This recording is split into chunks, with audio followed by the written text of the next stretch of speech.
Last and most exciting of all, we are excited to present the premiere of Courageous Commodore by Derby native and composer Anthony Susi. Anthony, you're out there somewhere, right? There he is.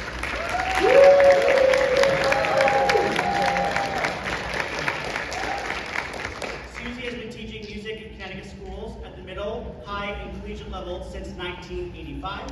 He often serves as guest conductor at honor band festivals for both middle and high school musicians throughout his native state, as well as Massachusetts and Rhode Island.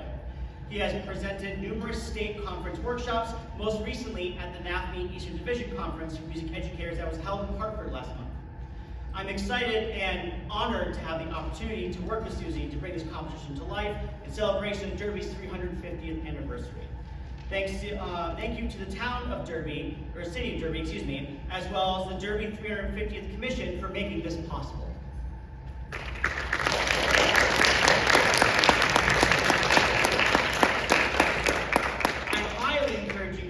That was with our program this evening, explaining the history and significance behind this piece and how it all draws back to a naval battle from the War of 1812 involving the USS Constitution, which was commanded by Isaac Cole from Derby, the courageous Commodore who was made a national hero after a significant victory at sea.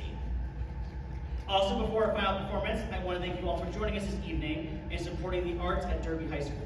I would especially like to thank our principal, Jen Olson, and assistant principal, Ray Copeland, our superintendent, Dr. Matthew Conway, and the Derby Board of Education for their support of the DHS music program. I'd also like to thank Hunter Sagona for all his help and support with both the contraband and our jazz ensemble. And I'd also like to thank Mr. Daly and Ms. Sagona for collaborating and making this entire night a huge success.